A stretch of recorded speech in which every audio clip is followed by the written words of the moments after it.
Hello and welcome to the Unlocking Behaviour Change Podcast, the show all about psychology and changing behaviour.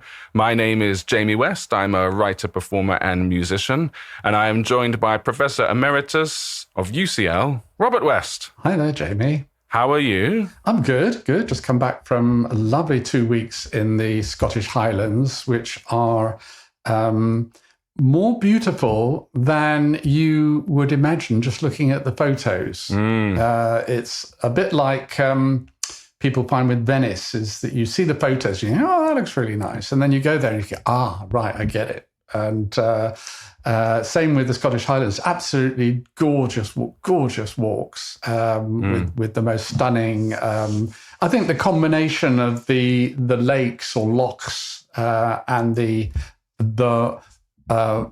hills, Bens and Munros, as they like to call them. Oh, what's that? A Ben is a mountain and a Munro is a smaller one. Oh, because there's so many mountains, they need to differentiate. And what's the urge to do a Scottish accent when you're in Scotland? Because I'm having one now. I'm just hearing about it. I wouldn't dream of it, but I am very conscious when I'm there of being not only English but sort of middle class Southern English, but not because anyone makes you conscious of it. It's just that, I really, really like the Scottish accent, and it obviously it would be stupid to imitate it, but it does, remind one that one is of a certain demographic. Yes, I suppose it does. I did accent classes, so we did do Glasgow and Edinburgh and things like that. I haven't done it for a while, but I love the different accents. The Edinburgh accent's very nice. There can be a very soft Scottish accent. You find commentators on sports often have a nice sort of a gentle lilt. There might be Ewan Murray, who does the golf, I think, has a very nice accent. I think he's Scottish. And there's something that you can listen to for a long time about that, and it's kind of soothing in some way. Okay, so we are still in the first season talking about decision-making, and we're looking at the FACET framework. And we have been in the last episode doing a case study, so trying to bring FACET a bit more to life. And we've been talking about someone who has decided to stop smoking. And just before I do that, I will just quickly recap what FACET is. It is framing, assessing, comparing, enacting, and time. And you can go back and listen to the other episodes to get more details. But today we're going to be focusing on assessing and how that relates to a kind of a cluster of decisions around stopping smoking. Because a lot of times when we make a decision, it's not just one decision, it might be many decisions. And that is actually part of the framing part of it. Are you construing this as an isolated decision, or are you construing it as very often is appropriate to do as a cluster of decisions? And obviously, if you take something like stopping smoking, you've got the decision, shall I stop, shall I not stop? But then you've got, well, if I'm going to stop, should I get support, use some sort of pharmacotherapy, nicotine gum or Champix or something like that? When should I stop? What other, should I tell people about whether I'm stopping? So every decision probably, or most decisions, come with a whole bunch of other stuff as well. And so let's see how we get on with the assessing part and thinking about it in terms of this these clusters. And I should say, this, Jamie, but listeners won't know, or at least a lot of them won't know, that between the last time we recorded this and this time, I think, I did a advanced summer school course for the Centre for Behaviour Change at UCL, where I talked about the FACET framework for the first time outside of our own sort of very technical circles. And our podcast listeners. And our podcast listeners, of course. Well, of course, maybe across the world. That's right. Oh, my gosh. Just then you sounded very much like... Nicholas Parsons. From Just a Minute. And we welcome our listeners, not just in this country, but around the world. Oh, I miss Nicholas Parsons. Although I love Sue Perkins, who's the new host as well. Yeah. It's a great show. Just a minute. For those of you who don't know it, check it out. Great Radio 4 panel show. So in preparing for that, I kind of crystallized a little bit the facets that sit within each of these things. So when we're talking about assess, for example, and we covered these, but it's good to just sort of rattle them off because they provide quite a nice checklist for evaluating decisions and helping to understand them. And then we can review this particular case study of stopping smoking. One of the facets in assess is, are you going to use a pros-con type approach or a rule-based approach? And people can go back and listen to previous podcasts for more details on that, but we'll also look at examples. Other things are, if you're going to use a pros-cons type approach, particularly, are you going to look at the future, at the possible outcomes and their likelihoods, or are you going to look at the current features of the options, as in sort of consumer decisions where, it might be color, style, or whatever.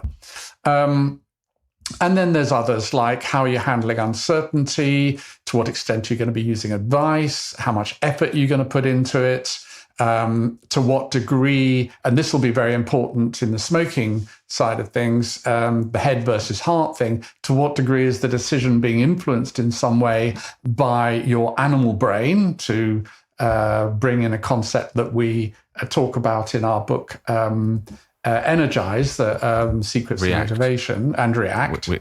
React, harness your animal brain, might be the most appropriate. Well, they're both. So Energize introduces it, and React extends on it. It's called React, harness your animal brain. It's there. It's sitting right there. Okay. Anyway, links in the description to buy that. Indeed. And then you've got things like to what extent are values playing a role, your moral judgments, what kind of reasoning are you doing, and what kind of decision aids might you use. So those are lots of different ways in which the assessment can be influenced, that process can be influenced. So let's dive in, shall we? And you should say that. You should say, let's dive in, Robert. And let's... Go on. Okay, I'm ready. No, I'm ready now. Let's dive in, Robert. And last time we were looking at framing, and we were mostly spending the time looking at when someone has decided whether to stop smoking or not, the very first part of that decision cluster, if you like. But I imagine now we're talking about assessing, it might be more beneficial to look at they have decided to stop, and now they're weighing the options of how they might do that. Yeah, let's do that. Let's focus on that. And one of the decisions that people should make, and I already know the right answer to this decision, because I'm a scientist and I look at evidence. But interestingly, come to a different view on it than than the majority of people who actually try to stop smoking. But the decision is, shall I use some form of evidence-based support to help me stop? Shall I use one of the prescription medications such as cytosine or varenicline?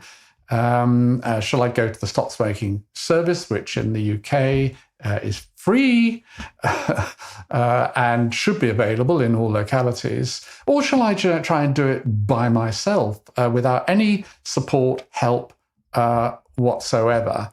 And that's how most people do it. Shall I use e-cigarette to help me stop smoking, for example? By the way, spoiler alert, for those of you who don't know me or don't know the evidence, yes, you should use some form of support. Why wouldn't you? This is going to potentially save your life, and it will make a massive difference. It won't guarantee success, but it will make a difference. But anyway, we can. What we want to do is to analyze how people go about making the decision to use some form of support, and what kind of support, again, cluster of decisions, and how they arrive at the decision that they do. So let's look at that first item in the list you mentioned briefly, which was the pros cons analysis versus a rule-based. How does that apply in this example? Okay, so let's look at the pros cons. And let's say you've heard about the free stop smoking services that are available. Maybe they heard on this podcast. They might well have done. This may be the first time you've heard about it, in which case go online or contact your GP. And so what are you doing? You're thinking, well, what would be the benefits and what would be the costs of doing it? Benefits, you might think, well, it will give me a better chance of stopping. Or you might not think it's going to give you a better chance of stopping. It will give you a better chance of stopping. The evidence tells us very, very strongly, but that, the smoker doesn't necessarily know that, or they might have heard it, but they don't believe it, or they don't really think it applies to them because they overestimate their chances of stopping without going to support. So they think, well, actually, I don't really. Why would I use stop smoking support? I can do this without help. So with the pros cons type approach, they're thinking, okay, what are the benefits of doing this? What are the costs? Well, it's a faff. Do I have time to do this? A lot of the services, certainly pre-COVID, were face-to-face. So you'd go to a clinic, or perhaps in your GP surgery, or perhaps in a local community centre, or in some hospital or some other location. So you've got to set aside, at least an hour a week, I would say, to doing this. In that case, with the current stop smoking services in the UK, where a lot of it is done remotely, then it's not such a big commitment of time. It could be phone calls, it could be some video call, or it could be a mixture of going to see someone face to face for a bit, and then some of the things are done by phone. But there's a cost. It's going to be an effort. So on the con side, you've got the effort. Pros are, in your mind, you might be thinking, well, this could help you stop smoking. Now then, also on the pros con side, when you're looking at the pros, in the way that we analyze decisions, we assess how important are these pros. How important is it to this person that they succeed at quitting at this particular attempt? Because in theory, they could always have another go. If it doesn't work this time, it could give it another go in a year's time or something like that, or in a few weeks' time. So all of those things are weighing in to this, what I would consider to be the way people usually do it here, is the outcome version of the pros cons analysis, which is you're looking to the future and you're thinking, how does it affect my chances of stopping, and how much do I care about that? And then there's also a different approach someone might take, which is that actually they've seen vaping or e-cigarettes and they think, oh, actually I quite fancy that. And so that method of doing it might not, I don't know if that's the most successful or not. That may not feature at all, but it may just be that feature of going, oh, actually, I could see myself smoking an e-cigarette. Yes, that's absolutely right. So again, thinking about the pros cons side of things, on the pros side, it could, the option could be attractive. I'm using air quotes here for the listeners. I can verify that. Yeah. So it could be something that appeals. Yeah, that's the sort of thing I could see myself doing. And I've seen other people doing it as well. And it actually worked for them. That could be quite a big factor. On the con side, let's again talk about e-cigarettes, which are the most commonly used support for stopping smoking that used in the UK at the moment. They might have previously tried e-cigarettes and found that it gave them a cough, or they didn't like it, made them feel a bit sick, or they just didn't like the whole experience of it. Or they may have a friend or a family member who tried it, and didn't succeed and actually just found it an aversive experience. Or they may feel, in terms of the con side, that it goes against some principle that they have, that really you shouldn't be trying to stop smoking by using a nicotine product. Why are you using a nicotine product to help you stop smoking? That doesn't make any sense. I want to be off nicotine. So all of those things could weigh into this pros cons type approach. And you could kind of model it using a subjective expected utility model of the sort that we described briefly, and I won't go into again, but it's a formal way of characterizing people's expectations about what could happen and how much they like or dislike them, and then weighing those up against each other. You could model it like that, but I think, as our conversation has already shown, that would be doing a real injustice to the process and how kind of fluid and idiosyncratic the process can be. One of the things that strikes me when you're talking about this is actually how important the amount of knowledge you have is going into this, even before you've decided whether to seek advice or not, where you may get more knowledge and more support. But just going into this decision, how much knowledge do I have? Where has that come from? That is absolutely vital in the road someone decides to go down. Yeah, that's, again, a tremendously important point, because there will be decisions that people take where they accept that they don't know the answers, that they haven't, they don't have the information, and therefore they're motivated to go and find out. When you're booking a holiday, you go and find out about the different options and how much they cost, and what the hotels are like and so on, because you don't assume that you already know.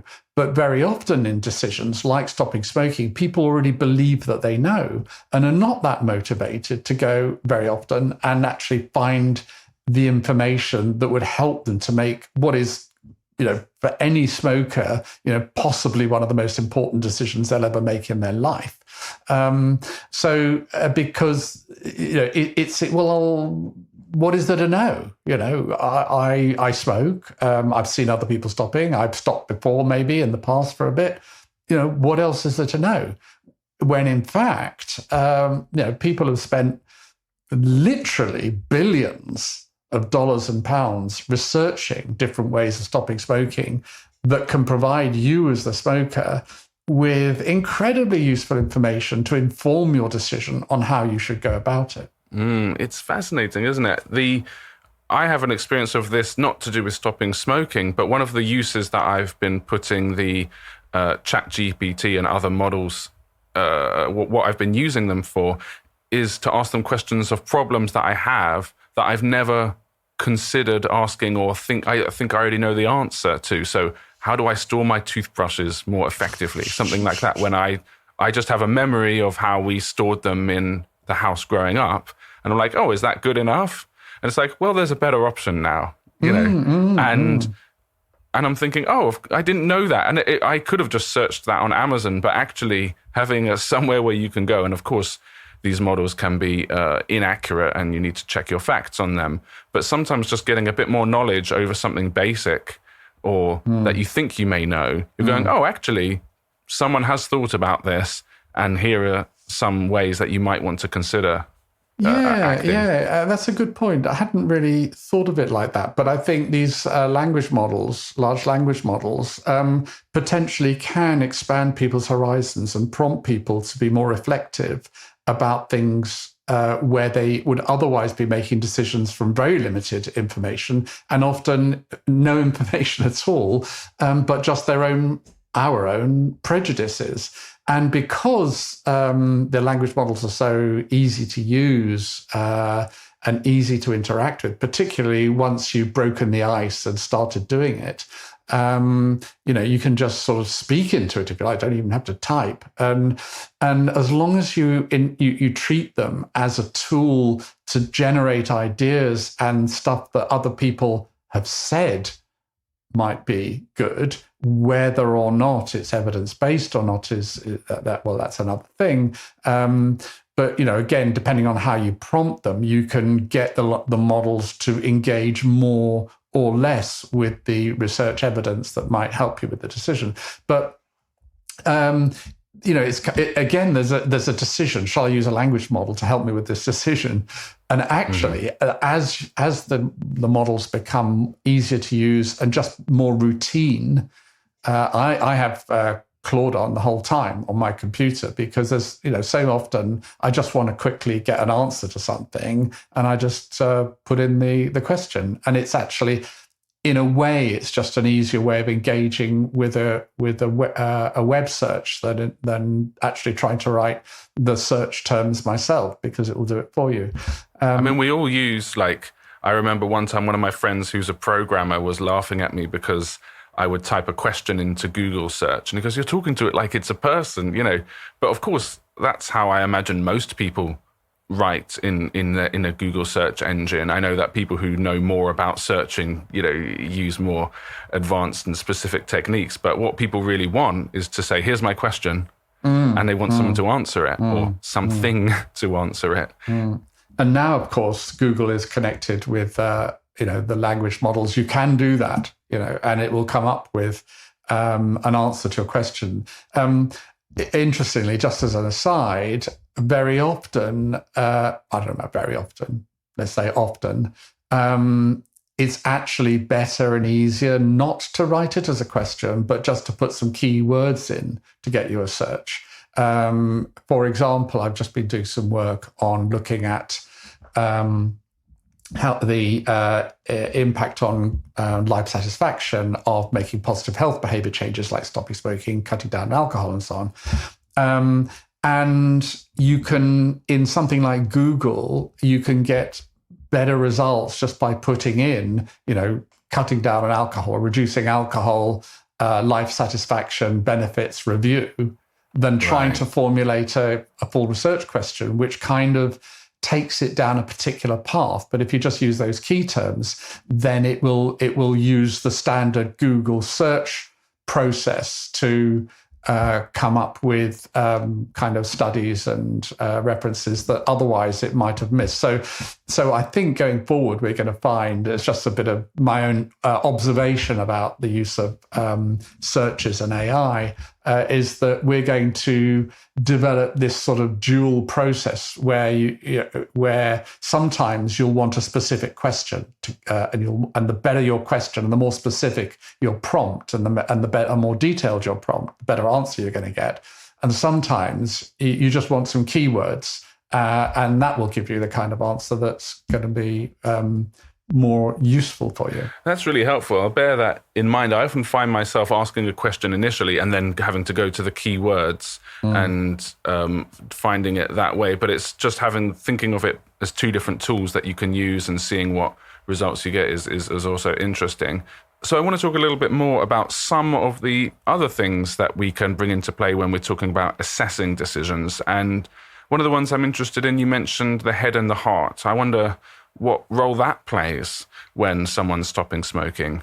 I think it plays a very important role in that decision, because when you're stopping smoking, it's actually, for a lot of people, quite an anxiety-provoking decision to do. It can be quite a big deal, and there's a risk that you're going to fail, and that failure is going to be a setback. And if you've told people about it, it can be a bit embarrassing, and so on. So there is emotion involved.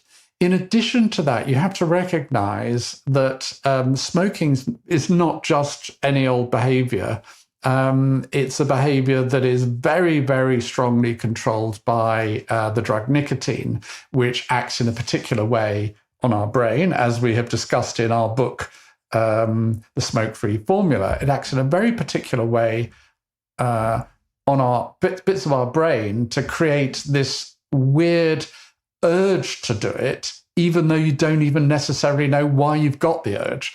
I remember back in the 80s when I first started looking at smoking, I would be talking to smokers about their urges to smoke. And it kind of didn't make any sense because the cravings that smokers would experience would be so much stronger than you'd expect, given that they didn't even enjoy smoking. Normally you crave something because you really, really like it. And this was weird because people were craving something that they didn't even particularly like. And that's because of the way nicotine acts on the brain. And so what you've got to bear in mind in this decision is that there is this drug that is affecting so much of the way that you feel about things and your drives and and that then extends to your emotions and so on, that what you ideally want to do when you're trying to stop smoking is to find a way of combating that. And that's, of course, where the drugs like varenicline, cytosine, and e-cigarettes and nicotine replacement therapy and so on come in, because their goal is to tackle that side of things. But if you're the kind of person who's thinking, well, I want to do it myself. I want to, this is something that I should be doing without help and without these props, then that's an emotional thing for you. It's part of your identity. And so that's going to play a role. And ideally in decisions, it's not that we don't, and we've talked about this before a few episodes ago, but it's not that you don't want emotions to play a role in your decision making.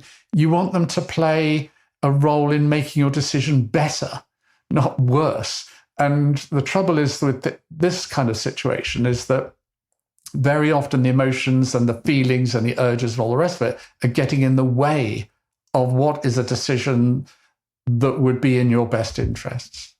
It strikes me that with the emotions, you're very often focused on those immediate, uncomfortable emotions of an urge that you want to do this thing immediately. And actually there is an emotion in the future that is a more positive emotion where you feel more in control of your life. You feel healthier, probably feel happier. Yep, you definitely feel happier. Yeah. Right. So non-smokers do report, ex-smokers report feeling happier in general. For sure. Absolutely. And relatively quickly, and there are various interesting reasons for that. One of them, of course, is that people take pride in having stopped smoking. And justifiably, they've done a very important thing and exercised their agency as a human being. They have taken control over a behavior that previously they had felt they didn't have control over. And that's a big deal for us humans. I like to think of myself as one of the humans here. Yes, because you used to smoke, didn't you? Well, I used to smoke and still am a human.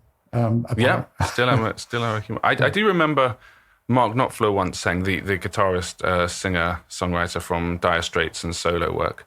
Someone asked him his biggest achievement, and I think he said stopping smoking at one point. And I don't know how facetious that was. I mean, it seems impossible to believe that, but considering the wonderful music that he has made. But I can understand the feeling behind how difficult that may have been and overcoming that and taking charge in that way. And I think his voice sounded better, actually, after he stopped smoking. It was a bit richer and clearer, actually. And actually, he probably did say it. I mean, this is very, very common. A lot of smokers absolutely say it's one of the most difficult, but also the most important decisions I made, and the one I'm most proud of. And when one is evaluating the decision to stop smoking or what aid to use, the thing is, you want to succeed, obviously. And on the positive side, feeling of pride in what you've achieved will be an important part of that.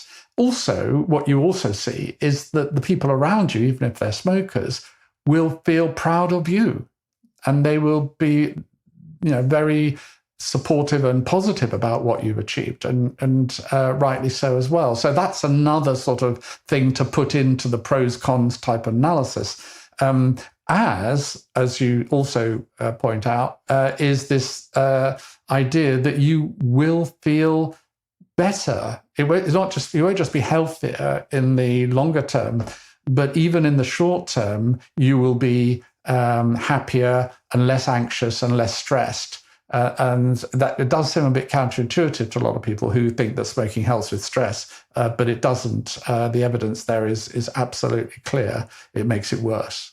So this is an interesting decision in which there is a kind of, how can I put it? Not a preconceived outcome, but let's face it, not smoking is almost objectively, about as objective as you can get. It's objectively better to not be a smoker than to be a smoker in terms of the impact on your health and potentially the health of people around you. Not all decisions are kind of as clear-cut as this. And to be fair, there are smokers out there who are fine with smoking and are willing to say, well, look, I'm happy to take my chances. I enjoy smoking. It's part of who I am. It's what I do. And if I die of lung cancer at an early age, or get heart disease, or a stroke, or Alzheimer's, or go blind or deaf, or have to lose limbs, or all right, we get the picture.